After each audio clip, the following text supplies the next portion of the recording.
কেউ যদি আমি আল্লাহর ভয়ে চোখ হেফাজত করে, আমি তার দিলের মধ্যে ইমানের এমন স্বাদ দেব যে নগদ ইমানের মজা সে পাইতে থাকবে। খোদার কসম, এটা হাদিস। মান তারাকাহা মাখাফাতি আবদালতুহু ঈমানান ইয়াজিদু হালাওয়াতাহু ফি কলবি।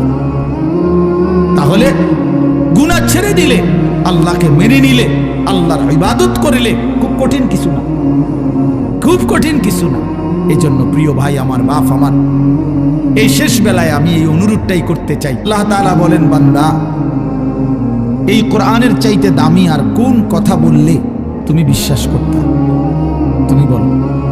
আল্লাহ নিজে জানতে চাচ্ছে আমাদের কাছে। ফাবি আইয়ি হাদিস, 23টা বছর আমি আল্লাহ কোরআন নাজিল করলাম, সর্বশ্রেষ্ঠ ফেরেশতাকে দিয়ে নাজিল করলাম, জিবরাইল, সর্বশ্রেষ্ঠ রাসূলের কাছে নাজিল করলাম, 23 বছর নাজিল করলাম, 30 পারা কোরআন নাজিল করলাম।